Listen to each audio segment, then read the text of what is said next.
Bueno, es que somos como el cosmos, como el universo, estamos en expansión. Constante expansión. En espacio y tiempo. Bueno, entonces hoy es 18 de agosto, de agosto de 2022. Ayer fue el cumpleaños de Phobos. Ayer se cumplió un año más del descubrimiento de Phobos por Asaph Hall. Hice un TikTok al respecto. También hice una grabación, la subí a TikTok y a YouTube. Dura cosa de un minuto, una cosa así. Es más, tengo aquí el texto.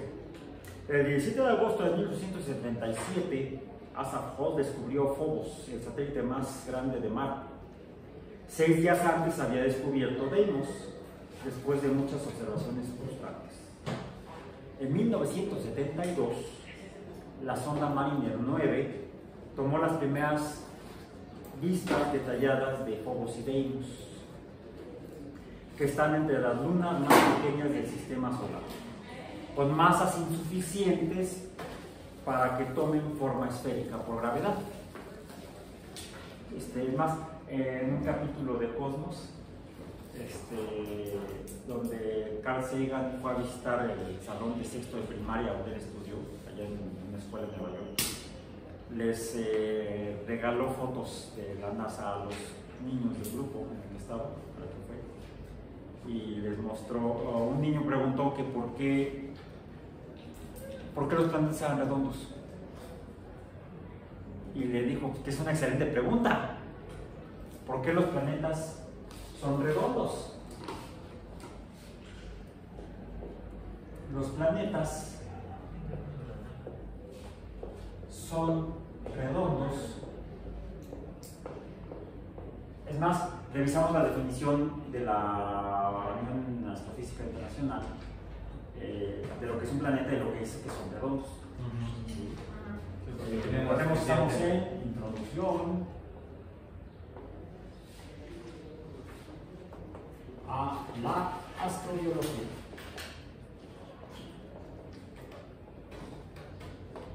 Y lo que le respondió Sagan, además de decirle al niño que la pregunta es genial, una muy buena pregunta, le respondió la duda, ¿sí? Que los planetas son redondos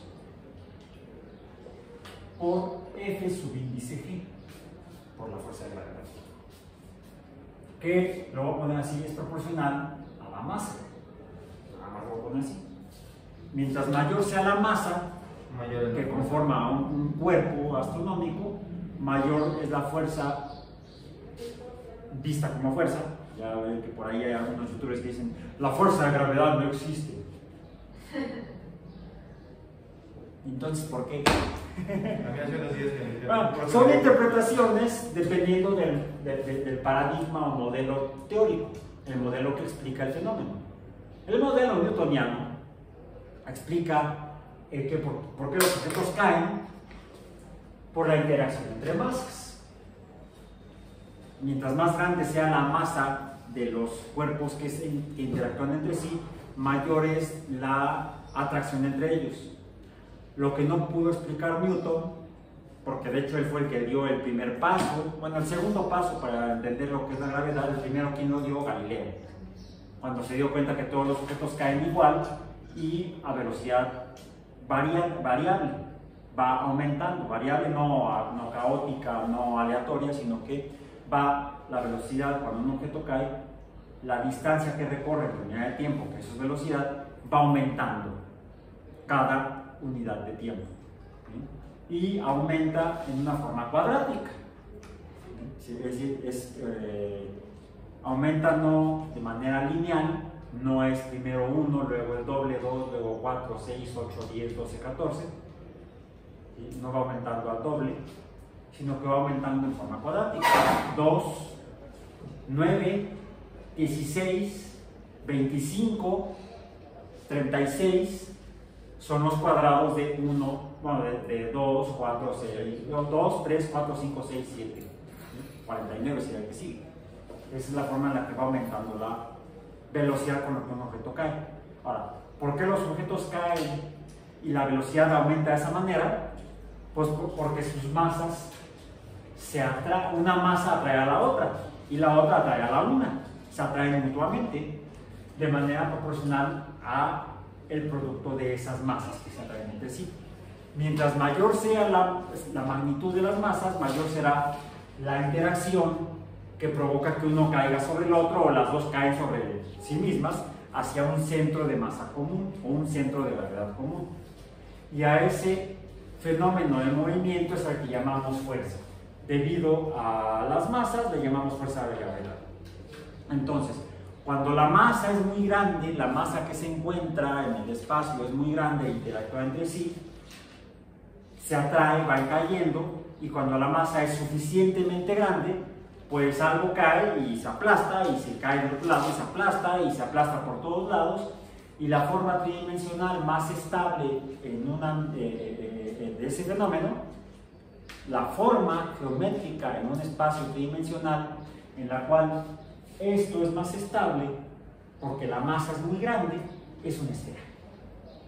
Porque la distancia vemos que es proporcional directamente a la masa e inversamente proporcional al cuadrado de la distancia. Es más, y esa distancia tendría que ser equidistante hacia todas las direcciones, en 3 dimensiones es una esfera, y por eso lo definimos o se pone como el cuadrado del radio. Porque el radio sería el mismo en las 3 dimensiones, y eso forma una esfera. Si el radio no es el mismo en 3 dimensiones, entonces no es una esfera. Será alguna otra forma, tal vez un cubo, tal vez un tetraedro regular, o tal vez, como le mostró finalmente Sagan a este niño y a sus compañeros del grupo, les mostró una fotografía donde les mostraba un cuerpo astronómico cuya masa era tan pequeña que no era capaz de darle forma esférica o redonda. Y lo que le mostró fue una foto de Phobos, tomada en aquel momento por creo que por una de las sondas de las misiones Viking o Viking de la NASA. Las misiones Viking, vamos a regresar más adelante con mayor detalle, enviaron 2 sistemas, o sea, fue por duplicado. Casi siempre que se tiene el dinero suficiente, las misiones espaciales se planifican por duplicado. ¿Por qué? Si una falla, a lo mejor la otra funciona. Redundancia se llama un concepto muy biológico. Y finalmente estos 2 sistemas estaban conformados por una nave que viajaba a Marte para entrar en órbita con diferentes instrumentos, dentro de ellos cámaras fotográficas y espectroscópicas, o fotográficas en más de una región del espectro electromagnético, no solamente foto visible, sino también llevan otros instrumentos para poder detectar, identificar, registrar emisiones en otros intervalos del espectro electromagnético, o sea, luz visible e invisible. Y llevan además una nave de descenso, una sonda de descenso. Entonces, una parte de la nave entraba en órbita y la otra descendía. Una nave que permanecía en órbita, pues tomaba fotos de la superficie de Marte, pero también se podía manipular, girar para tomar fotografías de los satélites de Marte. Y tomó fotografías de Phobos y de Deimos. Y Phobos es irregular, está como alargado y además tiene hendiduras, tiene por supuesto cráteres de impacto. Y lo que le mostró, cuando le mostró la foto Sagan a los niños, digo, bueno, pues esta es una de las lunas de Marte y pues parece una patata o una papa. Sí, pues hay una patata orbitando alrededor de Marte, fue lo que les digo. No es una patata, es un cuerpo astronómico cuya masa no es suficiente para que tome forma esférica, que fue lo que dije yo aquí. Phobos y Deimos están entre las lunas más pequeñas del sistema solar, con masas insuficientes para tomar forma esférica por gravedad. Deimos orbita a 23.458 kilómetros sobre Marte, mientras que Phobos lo hace a solo 6.000 kilómetros. está Sí, muy cerca de la, muy cerca de la superficie. de la superficie. Sí. De hecho, la órbita el periodo orbital de Phobos es solamente es de como 8 horas. 8 horas, más o menos alrededor de Marte. Quiere decir que le da 3 vueltas a Marte en un día marciano. Los días marcianos los llaman, en las misiones a Marte, las misiones robóticas, les llaman soles. Sol 1, Sol 2, para no confundirse con los días terrestres. Por decir algo, cuando descendió la nave en Marte, ese fue su día, no, su Sol 1, en el día fulano en el calendario terrestre. Entonces se tiene un calendario marciano en el que los días se miden en soles y un calendario terrestre en el que los días se miden en días, porque aunque duran más o menos lo mismo, no duran exactamente lo mismo, entonces se van desfasando. Entonces es interesante cuando uno trabaja en este tipo de misiones, porque de repente te toca el turno del sol fulano en tal horario y resulta que sí es de día allá en Marte y te toca el turno de la noche en la Tierra. Y aunque hayan aterrizado la misión a la misma hora, en la misma posición del Sol, pero se van desfasando por esa diferencia de minutos. Como la Luna y la Tierra, Phobos y Deimos siempre presentan la misma cara hacia Marte. Porque es tan grande la masa del planeta al que orbitan que la interacción por gravedad ha logrado retener o detener, disminuir la velocidad de rotación, y el periodo de rotación de las lunas o satélites de la Tierra y de Marte es el mismo que el periodo de traslación alrededor del planeta. El periodo orbital y rotacional de los satélites o lunas de la Tierra y de Marte duran lo mismo para cada uno de ellos.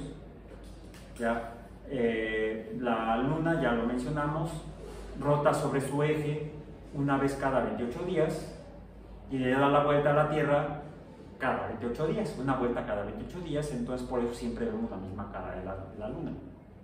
El otro lado que no vemos es el lado oculto a nuestra vista, no el lado oscuro. El lado oscuro de la Luna es un árbol de Pink Floyd. Sí. Y un error astronómico, un concepto astronómico error. Si estuviéramos en Marte y viéramos a Phobos, siempre veríamos la misma cara de Phobos, porque su periodo de rotación sobre alguno de sus ejes, porque tiene forma de papa, ¿sí? Es de 8 horas aproximadamente. Y tarda 8 horas en darle una vuelta a Marte, entonces por eso siempre veríamos la misma cara de Phobos. Y el mismo caso de Deimos a una distancia mayor, ¿sí? A una distancia orbital mayor.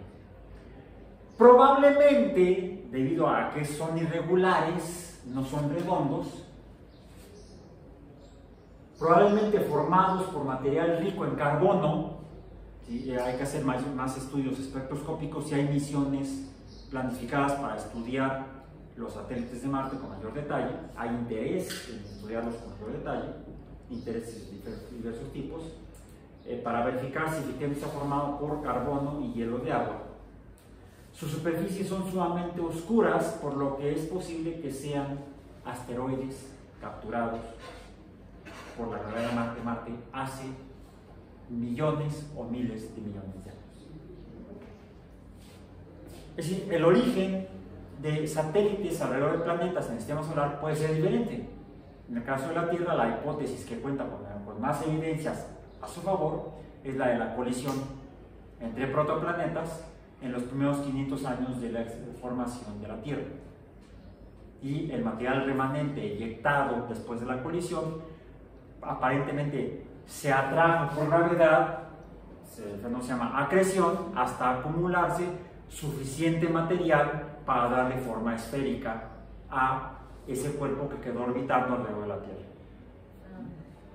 Además, ese material salió eyectado de la Tierra, se separó de la Tierra y habría una inercia en esa masa. La inercia es la conservación del movimiento en dirección y magnitud, de acuerdo a la tercera ley de Newton. La primera ley de Newton, la ley de la inercia. La tercera ley de Newton es la de acción-reacción. Entonces, si eso fuera cierto, entonces el material inyectado a la Tierra tendería a seguir con esa dirección. Bueno, si la colisión fue de un poco de lado, el material saldría de lado y la fuerza gravitatoria de la masa que quedó de la Tierra habría tenido quizás suficiente interacción para retenerlo, y en lugar de seguirse en línea recta el material eyectado, puede haber tomado una trayectoria de tipo parabólico o paraboloide hasta tomar una trayectoria de forma elipsoidal. Y entonces la Luna estaría orbitando, el material que formaría la Luna estaría orbitando en una trayectoria de tipo elíptica alrededor de la Tierra. Primer dato. Y sí, la órbita de la Luna es elíptica. ¿Cómo lo sabemos? Porque si observamos la Luna y medimos su diámetro aparente varía a lo largo de los 28 días. A veces se ve más grandota, como una pelotota que alumbra el callejón, diría el poeta, y a veces se ve más pequeña. Se ve más pequeña porque debe estar más lejos, se ve más grande porque debe estar más cerca. Ergo, su órbita debe ser elíptica. O sea, que la observación y el análisis y la reflexión sobre las observaciones, podemos plantear modelos de la realidad. Primer dato, entonces la órbita sería elíptica, sí es elíptica. Lo confirmamos a simple vista, mejor con un telescopio o con unos binoculares y midiendo el diámetro aparente. Segundo dato, la inercia. La ley de la inercia sigue presente, y entonces la Luna no solamente estaría, o el material que nos formó la Luna y la Luna misma por lo mismo, no solamente estaría en una órbita elíptica, que ya lo confirmamos, sino que debería estarse de alguna manera alejando, aunque fuera poco a poco, a pesar de la atracción gravitatoria de la Tierra. Y sí, ya lo mencionamos, que gracias a la colocación de los retroreflectores en la superficie lunar por las misiones tripuladas norteamericanas en el proyecto Apolo y las dos misiones robóticas soviéticas de las Lunokhod, se ha podido verificar a lo largo ya de medio siglo, 50 años, enviando luz láser y midiendo el tiempo de ida y vuelta después de ser reflejada en los retroreflectores, pues podemos calcular la distancia a la cual se encuentra la Luna de la Tierra. Y conforme se ha estado midiendo a lo largo de 50 años, se ha verificado que efectivamente la Luna se aleja de la Tierra a una tasa de aproximadamente 2,5 centímetros por año. 2,5 centímetros cada año. Entonces, eso apoya la hipótesis de que la Luna se formó alrededor de la Tierra, probablemente por una colisión entre protoplanetas. Mientras que también se ha hecho, afortunadamente tenemos los medios instrumentales para hacer mediciones equivalentes de las órbitas de estos dos satélites de Marte, los satélites marcianos, Phobos y Deimos, y se ha podido verificar que en el caso de Phobos, su distancia orbital disminuye año con año a una tasa de aproximadamente como 30 centímetros cada 100 años. No, como 6 metros cada 100 años. Por ahí está el dato, luego les digo dónde ¿En algún punto va a colisionar con Marte? es decir, a diferencia de la Luna, que se está alejando de la Tierra, Phobos se está acercando a Marte. Y sí dicen que dentro de algunos miles de millones de años, pues terminará estrellándose contra la superficie de Marte, o quizá destruyéndose por fricción con la tenue atmósfera de Marte, desmenuzándose, desmoronándose, dando quizá lugar a la formación de un anillo alrededor de Marte. Y tendríamos entonces ya 4 planetas con anillos en el sistema solar. 4, sí. El más antiguamente conocido con anillos, cuando Galileo inicialmente lo observó con telescopio, que le dio orejas, no era muy bueno su telescopio. El que tenía un mejor telescopio bastantes años después fue Christian Huygens, y al verlo con un mejor telescopio pudo resolver que se trataba de estructuras de tipo como discos o anillos alrededor de Saturno. Las misiones Pioneer 10 y 11 y posteriormente las misiones Voyager 1 y 2 confirmaron la existencia de los anillos y resolvieron la forma y naturaleza real de los anillos de Saturno. Los anillos de Saturno están formados por múltiples fragmentos, desde pequeños granos como de arena hasta rocas tan grandes como una casa promedio, moviéndose todas juntas, todas más o menos juntas alrededor de Saturno, como en regiones o zonas radiales donde están más acumulados. Entonces se habla de un sistema de múltiples anillos de material que se mueve más o menos en conjunto y que se ve perturbado por la presencia de más satélites alrededor de Saturno. Es el sistema más antiguo de satélites de anillos alrededor de algún planeta en el sistema solar. Las misiones Voyager también tuvieron la oportunidad de descubrir la existencia de un anillo muy tenue alrededor de Júpiter. Fue una sorpresa, no se esperaba. Y la pregunta fue, ¿de dónde se formó? ¿Cómo se formó ese sistema de anillos? Por cierto, no está completamente aceptado algún modelo o teoría de cuál es el origen de los anillos de Saturno. Se supone que pudieron haber sido o satélites que se desmenuzaron precisamente por haber interactuado gravitatoriamente con Saturno, o quizá satélites que no se formaron, precisamente debido a la interacción gravitatoria por Saturno. La verdad es que no sabemos todavía cuál es la manera en la cual se formaron los satélites de Saturno. El satélite, los anillos de Saturno.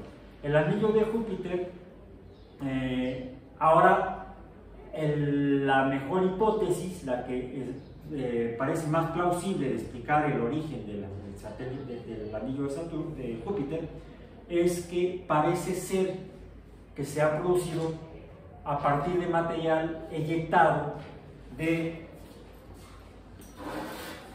uno de los satélites galileanos de Júpiter, Io. Bueno, nosotros parece que es así.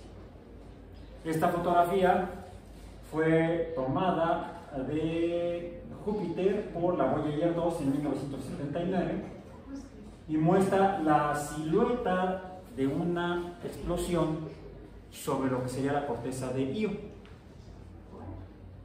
¿Qué podría ser eso? Material que sale de la corteza, pues, aquí le llamamos volcanes. Fue el descubrimiento del primer volcán activo fuera de la Tierra en el sistema solar, 1979. ¿Cómo se llama el volcán? No sé, no sé. Lo que se supone o lo que se supuso después fue que estas manchas que se ven como anchoas en una pizza, y es más, decían que también Sagan les mostró una fotografía de Io y se parece una pizza, ¿verdad? Completa. También una pizza orbitando Júpiter. Una papa alrededor de... No sé si fue la hora de la comida o del almuerzo, y entonces llegó con hambre y pues anduvo pensando en comida. Podrían ser también volcanes en algún estado de evolución sobre la corteza de Io. Observaciones posteriores con otras misiones robóticas a Júpiter han confirmado la existencia de más volcanes en Io y de la formación de aparentemente nuevos volcanes.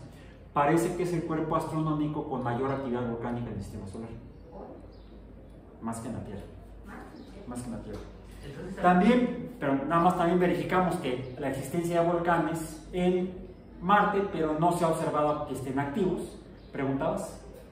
Sí, entonces, ¿habrá sismos por las Pues sería lo más probable que sí. Pero si no se ha comprobado la tectónica de placas en algún otro. La pregunta es, bueno, en el caso de la Tierra, la actividad volcánica se debe a la existencia de material caliente por debajo de la corteza, a las corrientes de convección, fenómeno que es tan antiguo que está descrito en este libro. Este libro es parte de una colección, una enciclopedia que se vendió en México hace un buen número de años, de Grolier Incorporated. Se conoce esta colección como Mis primeros conocimientos. Y en cada volumen venían 3 capítulos. En este venían uno vienen uno de la Tierra, astronomía y meteorología. Es una enciclopedia para niños de aquellos tiempos. Y quizá también para búhos. Un niño con un búho ahí.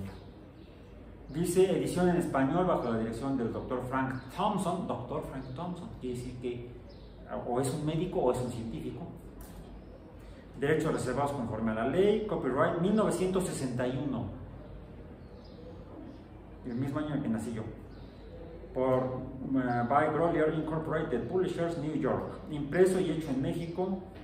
Esta edición está hecha en México a partir de la traducción de la edición original, que es de la década del 50, de por ahí del 55-56. Tiene un retraso respecto a su publicación en México como de 5 o 6 años, tal vez. El trabajo editorial, primero el interés de la editorial de sacarlo en otro país, de hacer la traducción y hacer toda la talacha editorial. No sé cuánto tarden actualmente en producir un libro en la industria editorial, pero durante mucho tiempo la producción de un libro de este tipo o de un libro universitario tomaba alrededor de 5 años. El Leninger, con el que estudié yo bioquímica en aquellos años, segunda edición del Biochemistry de Leninger, esa segunda edición tenía 5 años posteriores a la edición de la primera edición. Porque era lo que tardaba en hacer una nueva edición, 5 años. O sea, se hacía el trabajo del autor, la investigación, la redacción, lo pasaba a la editorial y de ahí se tomaban 5 años. Para el momento de su publicación para la publicación bueno, te estoy hablando a mediados de los, o quizá a finales de los 60, mediados de los 70, pues era, la evolución del conocimiento no era como ahora. Sí cambiaba, pero en 5 años no cambiaba mucho. No, ahora todos los días hay algo. Ahora todos los días hay algo nuevo. Por eso es que manejo yo este curso de esta manera. El material está en el sitio web. No la expongo yo aquí. A mí mi interés de estar aquí en este momento con ustedes es discutir sobre los temas. Hablar sobre los temas, incluso un poco desde el punto de vista histórico, para entender cómo funciona esto, cómo es que llegamos aquí al día de hoy. ¿Cómo se concibió? ¿De dónde? ¿Es que ya lo sabíamos? ¿Es que los otros eran unos brutos? No, es que tarda en generarse el conocimiento. Y entonces lo que se publicó aquí en 1961 no estaba muy fuera de tiempo. ¿Sí? En 1961. Por ejemplo, aquí en el capítulo de la Tierra dice cómo empezó todo, de qué está hecha la Tierra, familia de rocas, los tesoros de la Tierra, la corteza flexible, los volcanes, página 39. En la página 39 dice que está lo de los volcanes y aquí está. Y aquí están los volcanes. Algunas montañas están formadas por candentes magmas subterráneos al empujar subterráneos. Punto. Al empujar lentamente con esos magmas hacia la superficie se asemejan a gigantes que perforan la corteza de la Tierra. A veces se tapan con rocas que contienen agua y entonces se produce vapor. El vapor junto con el gas de los magmas ejerce una presión todavía más fuerte sobre la corteza. En algunas ocasiones, al acercarse a la superficie, los magmas llegan a un punto débil. Entonces el gas y el vapor salen por un hoyo que abren en la tierra, produciendo una gran explosión. Vuelan por el aire rocas, brasas, ceniza y lava. Por cierto, la ceniza no es ceniza, es roca pulverizada. ¿Sí? Entonces es peligrosísima para los organismos. Porque si un organismo que respira inhala esa ceniza, ¡pum!, se muere asfixiada, porque es roca pulverizada con una estructura cristalina microscópica. Es como el polvo de aluminio, que parece arena, pero Es como vidrio, es vidrio pulverizado. Entonces, si un animal lo inhala, ese polvo cristalino funciona como lija y como abrasivo, y entonces desgarra el tejido, la mucosa, el tejido mucoso, el tejido en la tráquea, en los alveolos, y entonces al desgarrarlo ya no funcionan y el organismo muere asfixiado. Así murieron las víctimas de la erupción del Vesubio en las ciudades de Herculano y Pompeya, en el sur de Italia, en el año 39. Una muerte horrible.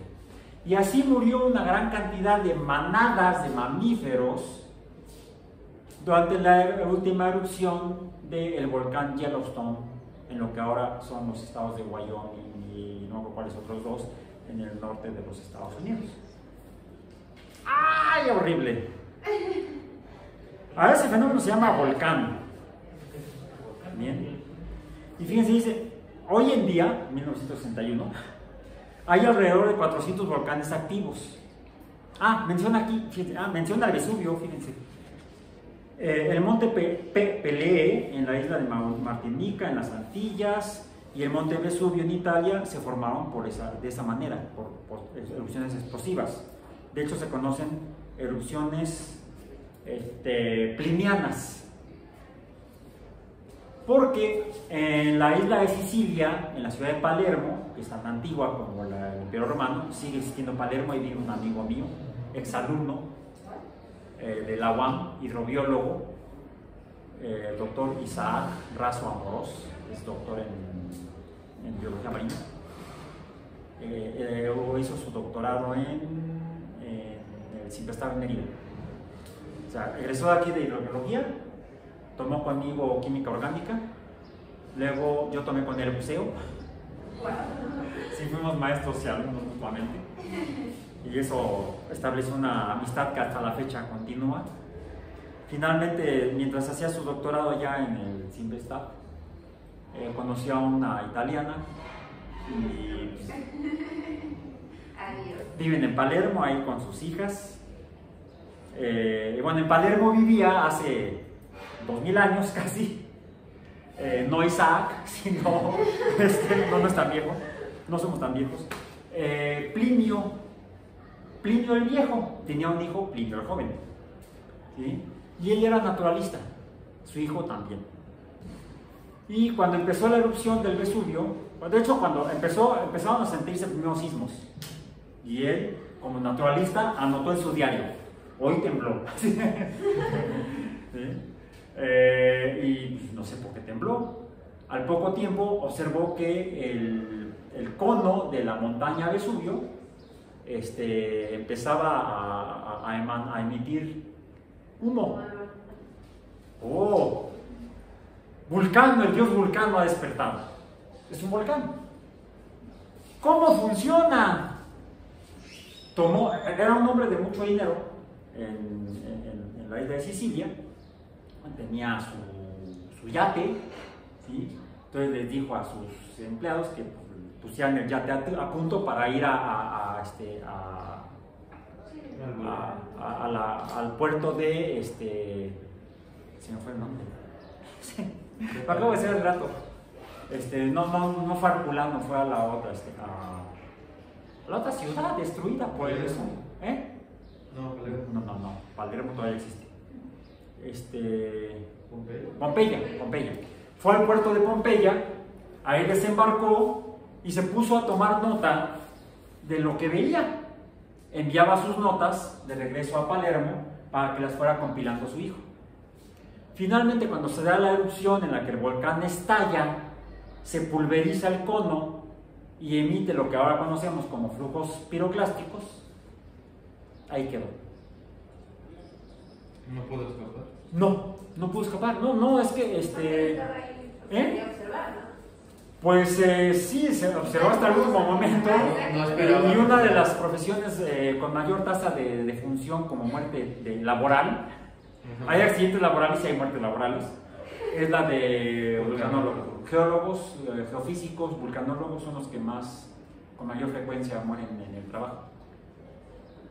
Hay una anécdota de los productores de la película de Pico de Dante. Compran la película en DVD y entonces al final viene el cómo se hizo, ¿sí? El detrás de cámaras, cómo se hizo. Y ahí en una entrevista los productores dicen que cuando tuvieron la idea de hacer la película, pues querían hacerla bien. Entonces consultemos con expertos, con vulcanólogos. Y en los Estados Unidos hay muchos vulcanólogos. En el Servicio Geológico de los Estados Unidos, en el United States Geological Survey, que depende de la Secretaría del Interior, ¿sí? El Department of the Interior. Entonces fueron a buscar, empezaron a buscar en el directorio vulcanólogos, en la B de vulcanólogos. El doctor Peters. Perdón, el doctor Peters no murió la semana pasada. Bueno, el doctor Johnson. Oye, disculpe, el doctor Johnson, no, murió el mes pasado. La doctora Graham. A ver, pero la doctora Graham, no, murió el año pasado. Querían encontrar algún vulcanólogo vivo. Encontraron algunos vivos. Por eso la película está tan bien hecha, comparada con la de Volcán. Bueno, Plinio, el viejo, y su hijo luego, Plinio el joven, formalmente fundaron la ciencia de la vulcanología.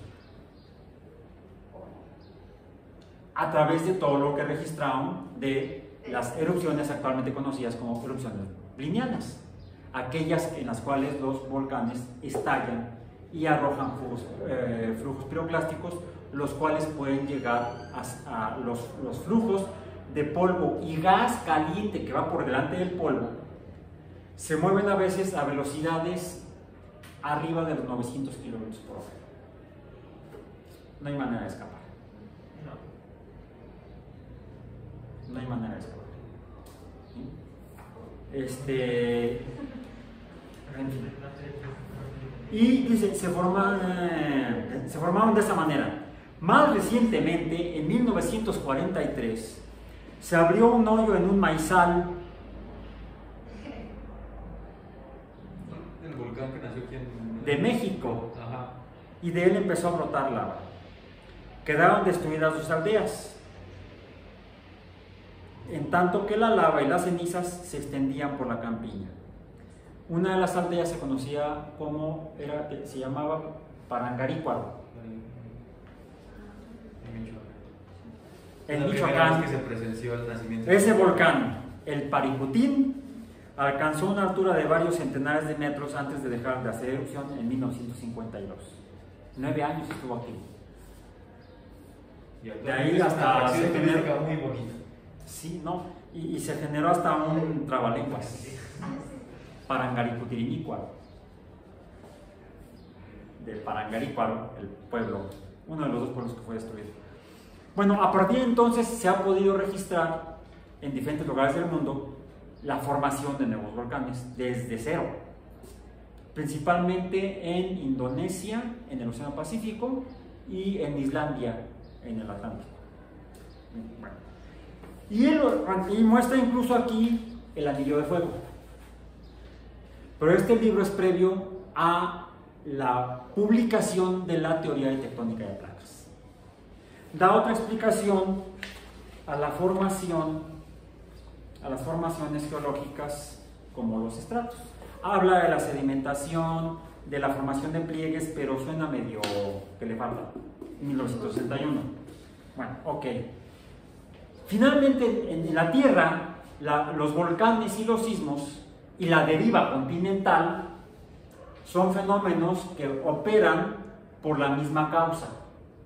El interior de la Tierra está caliente, las corrientes de convección emiten el calor hacia la superficie, hacia la corteza se desgaja y la corteza flota sobre el manto. Y eso es la explicación llamada teoría de tectónica de placas, que es la causa de los volcanes en la Tierra. ¿Cuál es la causa de los volcanes en Io? Lo veremos en otro episodio. Nada más para cerrar esta parte de los volcanes, tenemos aquí dos volcanes, uno activo, otro no, en la Tierra. Es más, aquí cerca, agárrense cuando haya flujo pliniano, flujo piroclástico. No, afortunadamente apuntan hacia Puebla. Ah, bueno. Qué bueno, no, perdón. Pero igual hay poblados demasiado Sí, cerca. por eso se ha establecido mapas de evacuación. Sí, cuando esto sucede a uno le da chorro, hay que buscar la zona de evacuación más cercana. Ok. Y vemos aquí, de hecho, la ceniza, ¿sí? Los flujos piroclásticos. Es tierra muy fértil. Sí.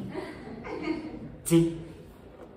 Vean, está verde, verde, verde alrededor. Sí, es Por eso la ciudad de Palermo, al lado de la ciudad de Palermo está el Etna, volcán activo.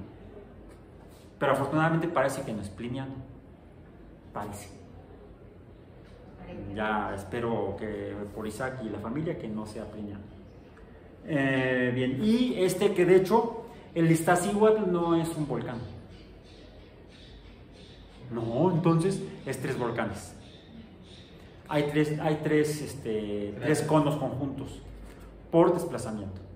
Es muy común. La montaña más alta del continente africano, de África, el Kilimanjaro, es un volcán con una estructura similar.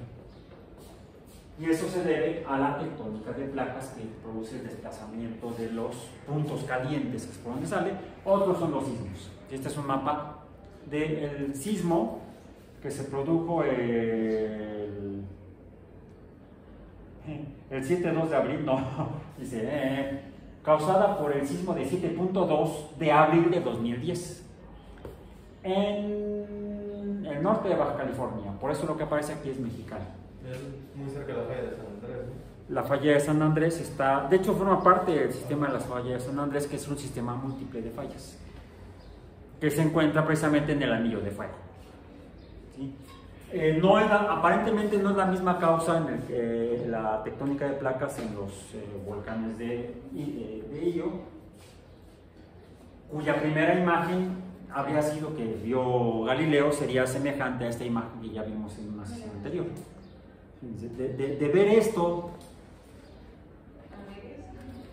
a ver esto, estamos hablando de 400 años de distancia y de avance tecnológico. Puntos de luz con un telescopio en este caso estamos viendo un satélite que es un mundo. Bueno, ¿qué son los planetas? En la antigüedad los planetas eran puntos de luz que se movían erráticamente, aparentemente, cerca de puntos de luz que se movían más regularmente. Las estrellas que conforman constelaciones, estrellas fijas. Planetas eran estrellas errantes y hoy en día los planetas son, decimos, cuerpos redondos que se mueven alrededor de una estrella, y eso confirma entonces Y que son ocupados. no emiten luz, al menos visible, porque Júpiter emite ondas de radio de manera natural. La Tierra emite ondas de radio de manera artificial. Emite luz visible de manera natural en la actividad volcánica y en los fenómenos meteorológicos de relámpagos, por ejemplo. Y también se llegan a ver otras luces, las luces del norte. Las auroras boreales. Las auroras boreales se pueden llegar a ver desde afuera de la Tierra. Hay fotografías tomadas, por ejemplo, desde la Estación Espacial Internacional, de las auroras boreales y las auroras australes.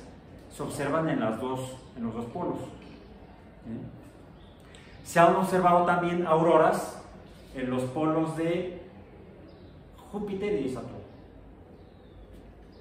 Eso sugiere que tienen el mismo fenómeno de campos magnéticos. Entonces, la Tierra tiene similitudes con los planetas, y hace 500 años, bueno, sí, 500 años, que se postuló la teoría que desmontó el hecho de que la Tierra era el centro y la Tierra es simplemente entonces otro planeta. La Tierra es un planeta, y esta es la primera imagen de la Tierra como un planeta doble, podría ser, o de la Tierra con su satélite. Hay algunos que interpretan a la Tierra como un sistema planetario doble, debido a la poca diferencia de masas de la Luna respecto a la Tierra, comparado por ejemplo con las lunas de Marte, cuyas masas son mucho más pequeñas que la masa de Marte. o las lunas de Júpiter respecto a Júpiter, aunque son mucho, dos de ellas son más grandes que la Luna, Pero son mucho más pequeñas que Júpiter. Sí. Lo mismo sucede con las de Saturno. Creo que les dije que Titania, la luna más grande del sistema solar, no creo que es Ganímedes. Pero ahí está. ¿Sí? Hay que revisar los datos de los satélites del sistema solar. Por cierto, esa fotografía fue tomada, les presento al fotógrafo, bueno, una imagen del fotógrafo, una versión artística del fotógrafo. Una de las dos sondas Voyager, que de hecho son gemelas. Igual que las misiones a Marte, también se planteaban como misiones dobles. Voyager 1 y Voyager 2.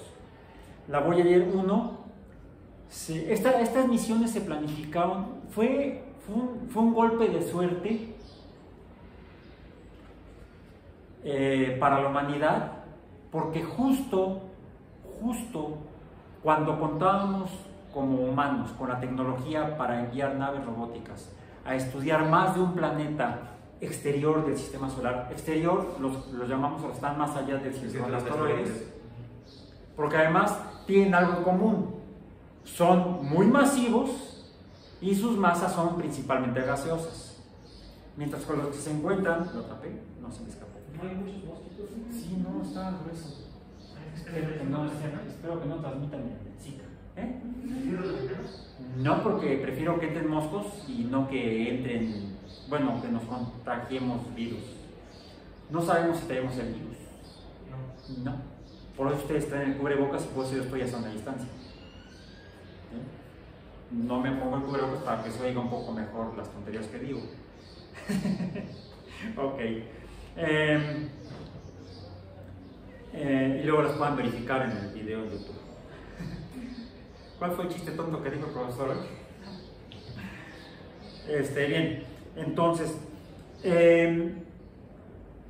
justo a finales de la década del 70, a principios de la década del 80, el movimiento de los planetas que habían formado en el sistema solar hace casi 4 o 5 mil millones de años, tomaron una posición que permitiría, viajando aproximadamente a 45.000 kilómetros por hora, o sobre hora, hacer algo así como un viaje turístico, un paseo turístico en los 4 planetas gaseosos externos del sistema solar. Justo en ese intervalo de unos 10 años, entre 1977 y 1987. Antes o después no habría sido posible. Ahorita no es posible. No se interpondrían las órbitas. No, uno está aquí, el otro está por allá. Y viajando a 45.000 km por hora, pues, de acuerdo a las distancias entre los planetas, requerimos ciertas posiciones para jugar un billar solar y lograr hacer una carambola de 4 bolas. O de 4 bandas, vamos a decir. Fue suerte. Sí, la suerte también interviene en el desarrollo de la ciencia. Entonces, cuando a partir de 1957-58 los Estados Unidos y la Unión Soviética empiezan a desarrollar su tecnología de cohetes y la van mejorando, permite enviar naves más complejas y por lo tanto más masivas, que estarían con una interacción mayor con la Tierra y por lo tanto atraídas por una fuerza gravitacional mayor, costaría más energía, más fuerza sacarlas de la Tierra y enviarlas a 45.000 km por hora más allá del cinturón de asteroides. Afortunadamente se contaba con la tecnología en la década del 70. En la década del 60 fue cuando se planificaban esas misiones para poder generar los instrumentos y las fuerzas, los motores impulsores y hacer la matemática para poder atinarle. ¿Y fue un reto sortear el cinturón de asteroides? Antes de esas se lanzaron las misiones como un primer intento, un sondeo, se me olvida la palabra en español, en inglés es un survey, ¿cómo se traduce survey en español?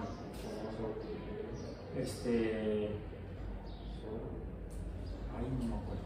Bueno, en fin, un sondeo, podemos decir un sondeo, a ver qué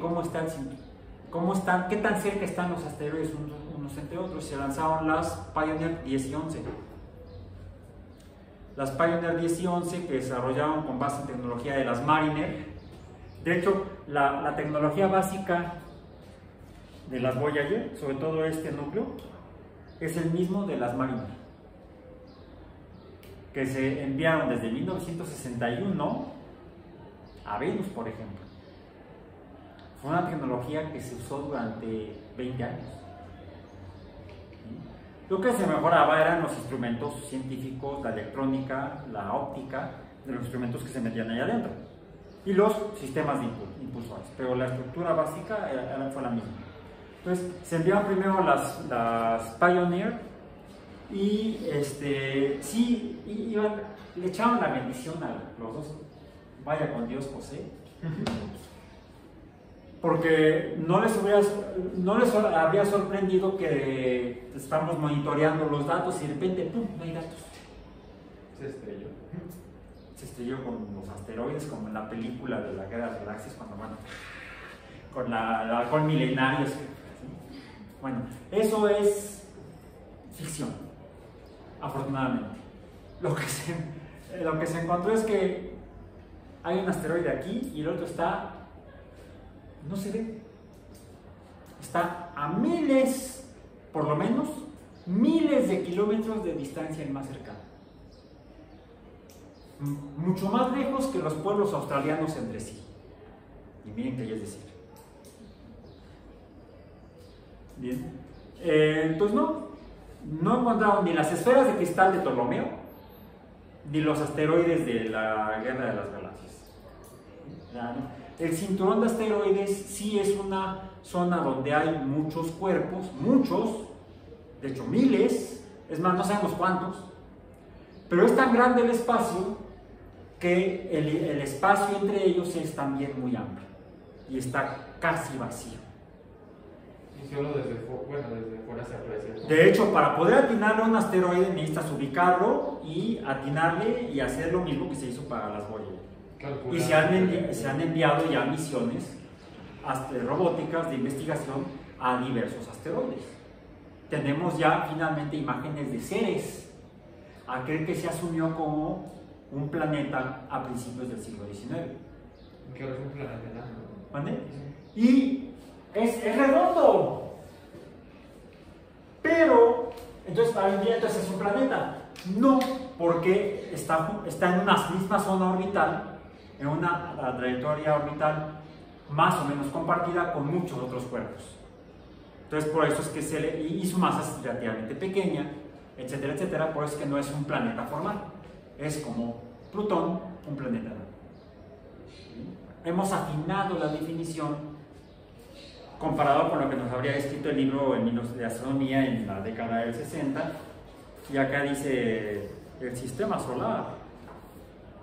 Es más, Venus tiene fases.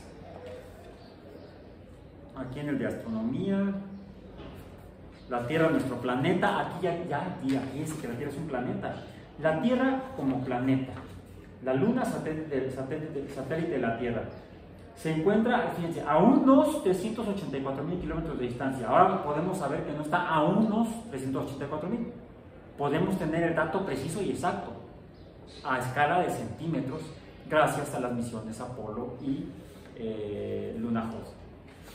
Aquí está lo de las mareas, que fue lo que usó Newton para llegar a esa ecuación, a esa función matemática. ¿Tiene efecto sobre las mareas con el alejamiento de la Luna? Sí, la interacción gravitatoria entre la Tierra y la Luna provoca que sus masas se atraigan. La masa de la Tierra atrae a la masa de la Luna a grado tal que la ha congelado en su velocidad de rotación. Y por eso vemos siempre la misma cara. La magnitud de la masa del planeta comparada con la del satélite es tan grande que por eso la fuerza la ha fijado, lo mismo que Marte ha hecho con sus dos satélites. Y aparentemente es el mismo fenómeno con los satélites de Júpiter y de Saturno. Bien. Luego menciona el Sol, vienen aquí algunas fotografías del Sol y dice los vecinos de la familia solar. un modelito. Tenemos aquí el modelito de 1961. Los otros 8 planetas giran en torno al Sol casi de la misma manera que la Tierra. La Tierra también, entonces un planeta junto con nosotros 8 en 1961. También como la Tierra, todos los demás planetas obtienen luz y calor del Sol y reflejan los rayos solares. Son cuerpos opacos, no emiten luz visible, salvo por fenómenos naturales, pero no por fusión nuclear. O sea, no son estrellas. Emiten luz por electricidad, por interacciones iónicas o por incandescencia, los volcanes, o por incendios forestales. Los incendios forestales se pueden ver desde el espacio exterior en la Tierra, lo que entonces puede ser una evidencia de que la Tierra como planeta sería un planeta con vida. Al girar alrededor del Sol, todos siguen la misma dirección. Vistos desde un punto por encima del Polo Norte, van en dirección opuesta a la de las manecillas del reloj. Recuerdan que también hemos mencionado eso. Y luego viene Mercurio, y ahí habla de Mercurio, Venus, Marte. En ciertas cosas, Marte y la Tierra se asemejan. Marte gira en torno a su propio eje, empleando casi el mismo tiempo que la Tierra. Traducido a nuestra forma de calcular el tiempo, el día de Marte es de 24 horas 37 minutos. Lo que mencioné hace rato, hay una pequeña diferencia, como de poco más de media hora. La temperatura de Marte es ligeramente más fría que la nuestra, 1961. Ahora sabemos que no es ligeramente más fría. Es bastante más fría. ¿Sí? Un día caluroso en Marte, ¡ay, qué bruto! Tráiganme el abanico. Estos menos 70 grados Celsius están salvajes. Es lo más caluroso. Sí. Por la ausencia de la... Sí, por la ausencia de atmósfera, que entonces no tiene un importante efecto invernadero. La presencia de atmósfera, dependiendo de su composición química y la interacción luz-materia, de acuerdo a la ecuación de Planck, la energía de la luz en una longitud de onda depende de la constante de Planck por la frecuencia de la luz en esa longitud de onda. ¿Sí? Entonces, esta energía es la que interactúa con, por ejemplo, la materia, ya sea a nivel del núcleo atómico, pongamos aquí, por ejemplo, ¿qué sería? Helio. ¿Sí? Tendríamos entonces electrones. Pongamos que no es helio, para que tengamos algo más interesante y no nada más hay un aburrido que no reacciona. Es un gas noble, no reacciona. ¿Sí? Entonces tendríamos, ¿dónde estaría el siguiente electrón? Podría estar por acá. ¿Sí? Y podría, ¿esto qué es? ¿Esto qué es? ¿Una orbital? No, eso, que está aquí, ¿qué estoy representando? Un átomo. ¿Cuál? ¿Cuántos protones tiene? 3. Si tiene 3, ¿cuál es su número atómico? 3. ¿Cuál es el elemento número 3? Litio. Litio. Esto es litio. El litio puede existir como el subiniciador, el litio metálico. Ya ven que ahora todo el mundo anda buscando ese. O aunque sea en forma de sales. Sí. Y de hembras también.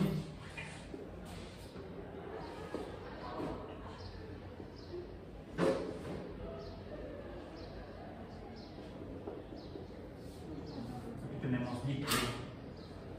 Déjenme, lo voy a poner más acá.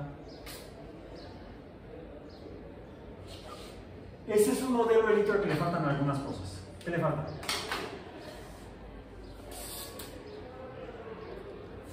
En el modelo de Bohr, que ya es un modelo viejo, tiene más de 100 años, o tiene alrededor de 100 años el modelo de Bohr, y lo patético es que todavía la gente lo sigue usando. Es más, cuando hablan de ciencia y ponen su logotipo, ponen algo de eso más de hace 100 años. No, sí, no ponen ni siquiera el modelo de Schrödinger, que tiene como 80 años. Vamos a usar el de Bohr. Es más, ¿cómo eructa un electrón?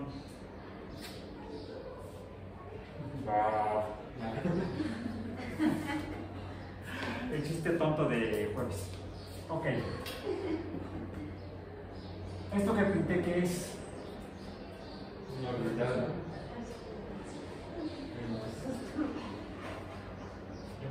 ¿Dónde está este? Solamente caben 2 electrones en un orbital.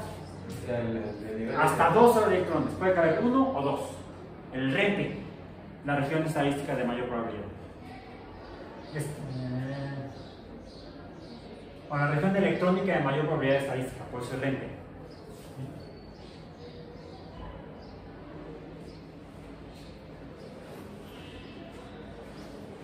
¿Y este?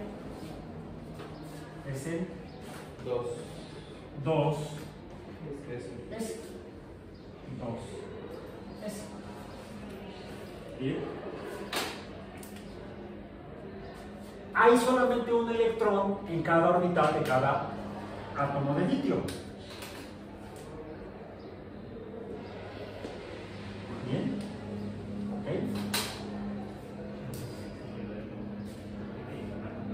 Por lo tanto, a este orbital 2s le falta un electrón y a este orbital s 2s también le falta un electrón. ¿Qué sucede entonces?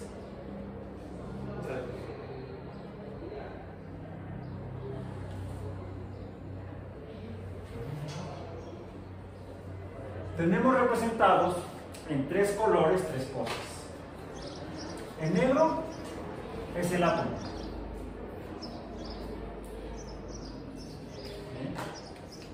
En azul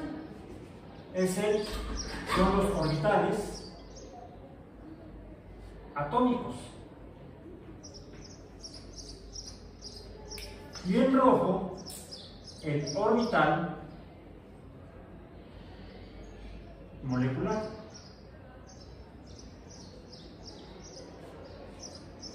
Que este es el enlace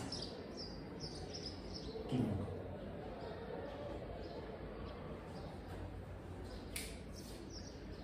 Tenemos aquí cosas que están además no estáticas. De hecho, los electrones no están ahí estáticos. Y tampoco están como en ese modelo que luego usan para decir que son muy modernos, que son muy científicos, porque usan el modelo de Bohr y otros. Que los electrones se mueven en orbitales y hasta dicen como los planetas se mueven en el sistema solar. Más falso que un billete de 3 pesos. Sí, porque hubo monedas de 2 pesos. Bueno, hay monedas de 2 pesos, ¿no? Pero no hay de 3 pesos. Más falso que una moneda de 3 pesos. ¿Correcto? No. ¿Qué significa REPE? Dijimos. El orbital, cualquiera de estos dos, es la región estadística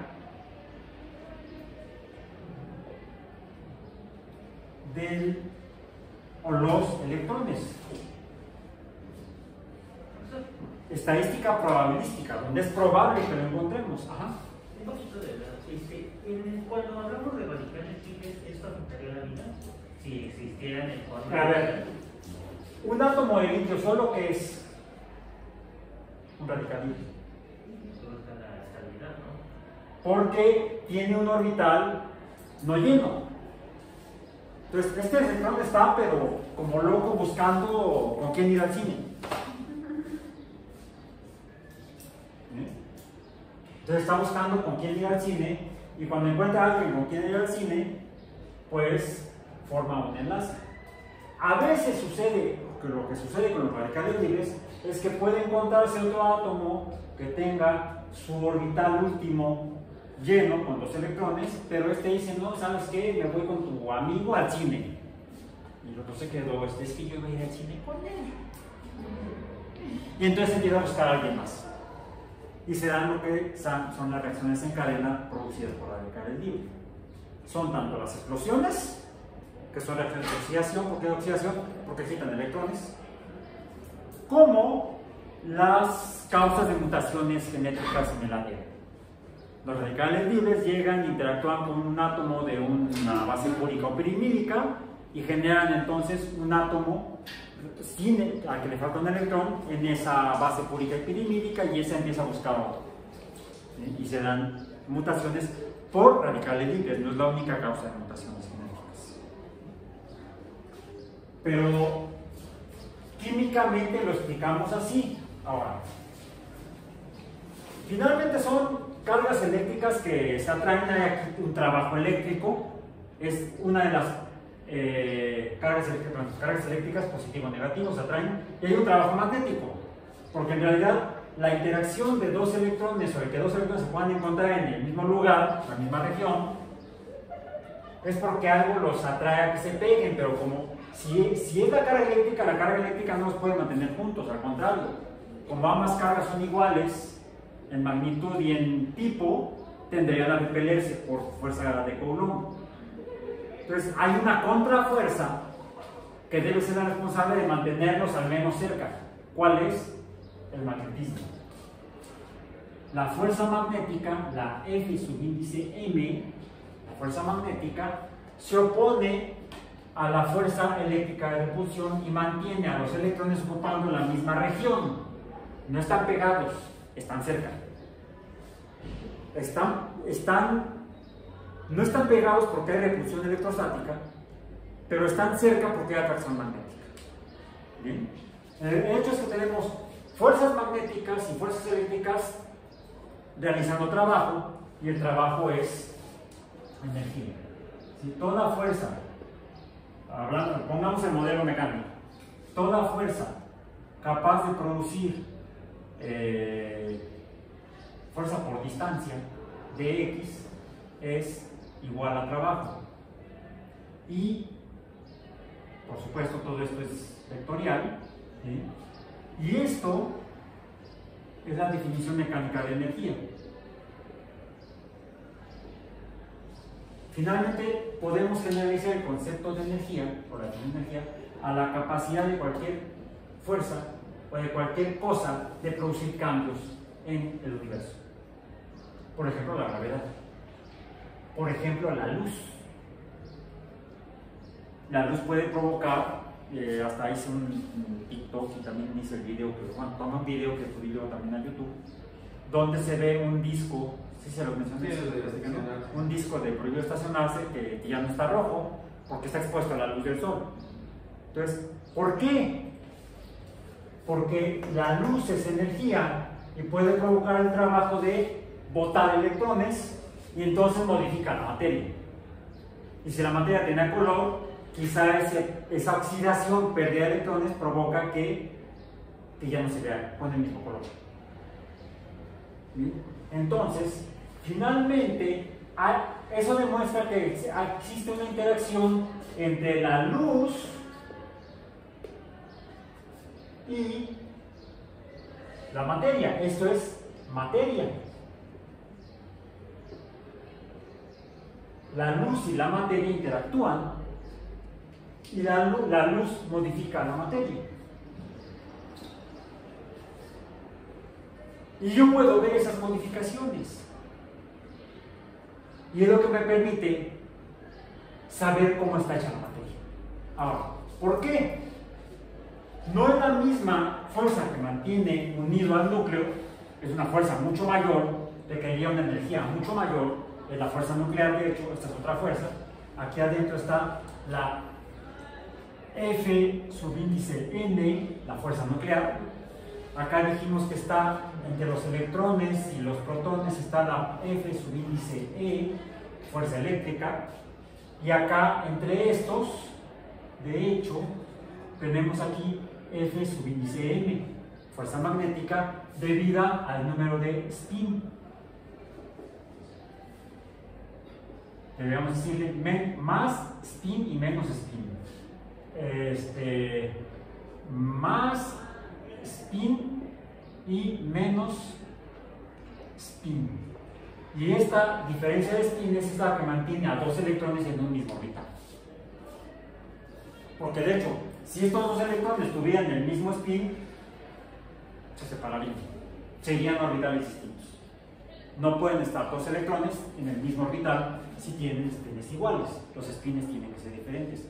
La explicación esta nos permite entonces poder estimar la magnitud de energía que implica cada interacción en un átomo o en una molécula, por sencilla o compleja que sea. Y eso nos permitirá estimar el tipo de energía, la frecuencia o color o longitud de onda de la luz que interactuará no solamente con cada elemento químico, sino con cada parte de cada elemento químico. Por ejemplo, los rayos X tienen la energía para interactuar con el núcleo atómico. Si yo ilumino con luz de rayos X, yo veo núcleos atómicos. Si yo ilumino con luz ultravioleta, estoy viendo enlaces. Los enlaces directamente. Si yo ilumino con luz visible o infrarroja, estoy viendo los orbitales más externos. Si yo ilumino con luz de ondas de radio, estoy viendo la interacción, estoy viendo la flexibilidad de la molécula, porque además esto que estaría unido a través, aquí, a través de un enlace, este sería el enlace, esta línea punteada sería el enlace, sería un enlace de tipo incluso sigma, un enlace polineal, un enlace sigma. Este enlace, debido a estas fuerzas de atracción magnética y repulsión eléctrica, de hecho está como un resorte que se alarga y se contrae. ¿Y eso qué es? Cambios en la distancia, es trabajo, si es trabajo es energía. Esa energía de elasticidad o de resorteo de los enlaces en las moléculas corresponde a la energía de luz de ondas de radio. Y no solamente se mueve el resorte elongándose y acortándose, sino que también puede rotar. Los enlaces sigma, y es lo que nos enseñan en los cursos de química orgánica para las moléculas de carbono, de los alcanos, por ejemplo, o los enlaces sigma sencillos, presentan rotación, que lo que provoca es cambios en la forma de las moléculas, cambios conformacionales moleculares. Esa energía de rotación corresponde a ondas a infrarrojo. Entonces, el infrarrojo me permite identificar moléculas por sus formas. Bueno, o al revés, por la energía que está absorbiendo. Cuando pasa luz infrarroja a través de ella, yo veo entonces que la luz infrarroja desaparece en cierta longitud de onda. Yo puedo asumir que se trata de que esa luz está siendo absorbida por un tipo de enlace particular que sea entre ciertos átomos en ciertas moléculas. Y es así como identificamos, por ejemplo, la presencia de agua en los planetas, más allá de que los podamos ver azules, porque el agua dispersa la luz azul por la energía del movimiento de las moléculas de agua. ¿Sí? Las moléculas de agua son como, están más o menos en un ángulo y presentan ese tipo de movimiento. Como el juguete ese de taca-taca. Bueno, el enlace taca-taca, el ángulo del enlace de hidrógeno, oxígeno y el otro hidrógeno hace taca-taca. Es energía de movimiento y esa energía corresponde a infrarrojo. Pero también cada enlace hidrógeno-oxígeno, además de que hace esto, también está haciendo esto. Se contraen y se alargan. Entonces, una molécula de agua presenta varios movimientos que corresponden a diferentes valores de energía que me permiten identificarla. Se mueve así y se mueve además así y además está rotando, y entonces viendo el baile sabiendo cómo baila cada molécula, puedo conocer la energía que corresponde, el tipo de luz que absorbe e identificarla cuando la veo con una cámara muy lejos o con un telescopio. Cuando la luz de la estrella que pasa a través de la atmósfera, cuando la luz de la estrella que estoy viendo con el telescopio disminuye, es porque quizá algo se atravesó, tal vez un planeta. Si disminuye gradualmente, es porque quizá ese planeta tenga una capa gaseosa. Y si le pongo un espectroscopio, un prisma, que va a dividir la luz en diferentes longitudes de onda, la luz de la estrella, tengo que hacer dos cosas. Primero, obtener el espectro con ese espectrómetro de la luz de la estrella pelona, para saber qué tipo de luz me está enviando, de qué elementos químicos se componen a la estrella. Y luego, tratar de pescar cuando pasa el planeta con su atmósfera frente a la estrella y ver cuáles son las luces que absorbe. Y entonces puedo detectar cuál es la composición química de la atmósfera. Y por ejemplo, hemos hecho el experimento con la Tierra. Esta es una fotografía que no es exactamente ese tipo. Es una fotografía que tomó este fotógrafo. La Voyager, aquí dice la Voyager 1, un pálido punto azul, tomada por Voyager 1 de la NASA el 14 de febrero de 1990, el día del San Valentín. El 14 de febrero de 1990, a más de 6.400 millones de kilómetros de la Tierra, más allá de Neptuno en ese momento, y más allá de Plutón, porque Plutón estaba más cerca en ese momento. La Tierra parece estar en una banda de luz por efecto de la cercanía al Sol. Esto es un defecto en la fotografía.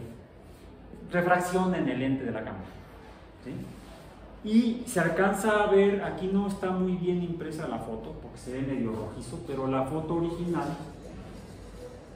se ve azulosa, como se ve aquí. Eso sugiere la presencia de agua y o nitrógeno en la atmósfera.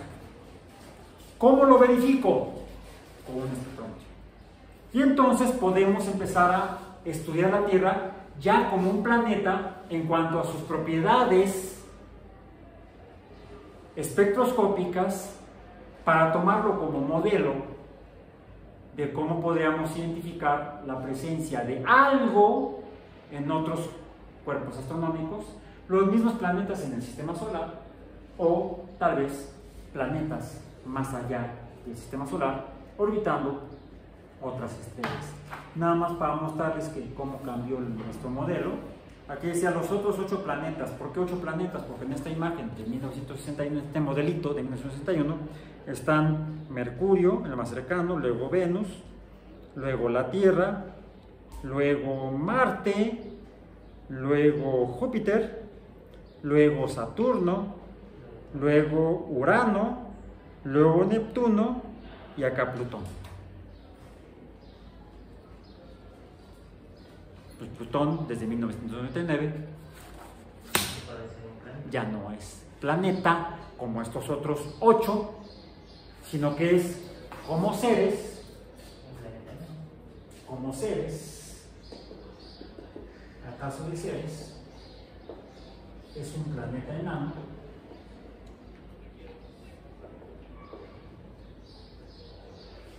Plutón. Pero los distinguimos porque Ceres se encuentra en el cinturón de asteroides, mientras que Plutón se encuentra en el cinturón de Kuiper.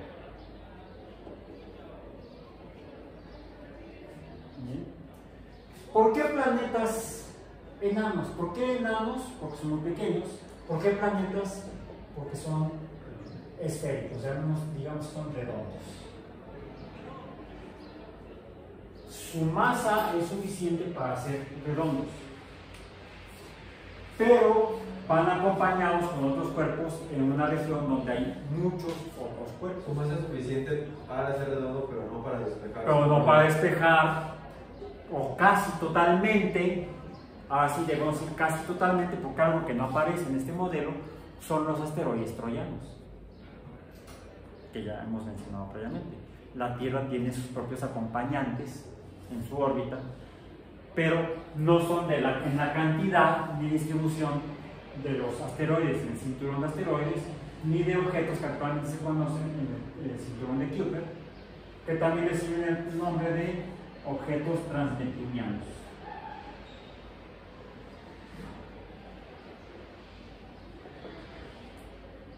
Bien. Busquen imágenes de seres. La misión Dawn, amanecer en inglés, Dawn, fue enviada a estudiar Ceres y otros asteroides. De hecho, han estudiado ya varios. Déjenme ver si encuentro aquí rápidamente antes de terminar. En la aplicación de NASA pueden encontrar ahí, por ejemplo, las misiones. Si buscan en la misión Dawn, no está medio lenta la red a veces. No vale la pena. No vale la pena, como diría el poeta, el sabio poeta y filósofo juarense, ¿sí, no? Juan Gabriel. No vale la pena. Ok. Bien, entonces, ¿la Tierra es un planeta? Sí. ¿Por qué? Porque es redondo, aunque la Luna es muy grandota, es muy grande su masa. ¿Sí? Y el centro de gravedad entre la Tierra y la Luna no está en el centro de la Tierra, está desplazado. Pero no llega a estar fuera de el espacio del cuerpo masivo que forma la Tierra, a diferencia de Plutón. En el caso de Plutón y su satélite Caronte, de hecho, satélites,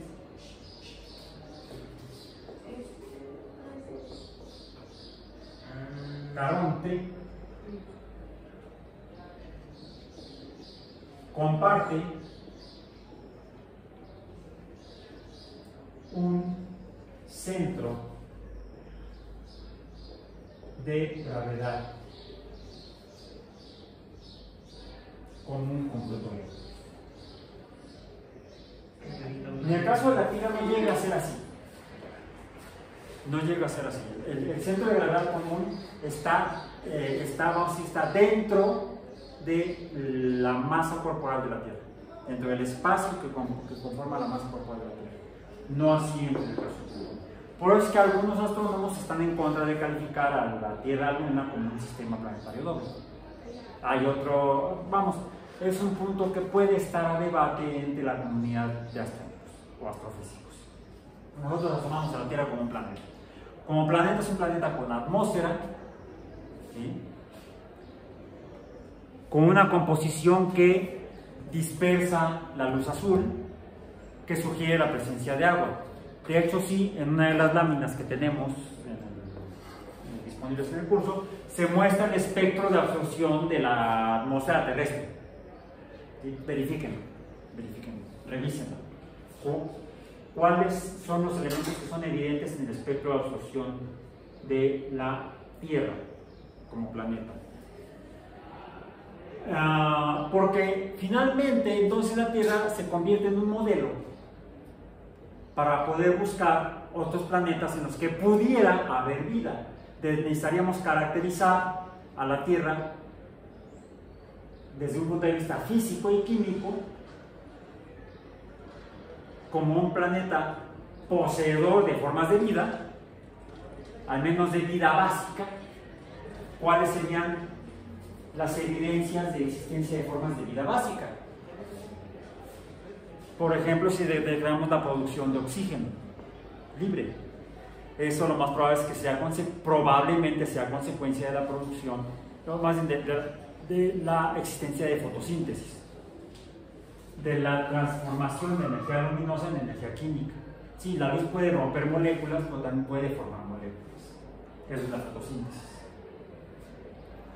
O quizá no la existencia de oxígeno en la atmósfera de un planeta, sino quizá la existencia de metano. ¿Por qué metano? ¿Qué producen las vacas? Ahí diría hamburguesas, pero también metano. De hecho, no solamente las vacas, nosotros producimos metano, mercaptanos y otros anos a través del ano. Bueno, no, los producimos en el intestino, ¿sí? Y pues con la pena, el alma del frijolito que se va al cielo sale expelido con una flatulencia por el ano. Y con esta parte final, sí, siempre la parte final, la parte caudal del día de hoy, terminamos esta sesión, esperando vernos en una próxima sesión para revisar las propiedades químicas de otros cuerpos astronómicos que puedan sugerir la existencia de vida en ellos. Por hoy, nos vamos.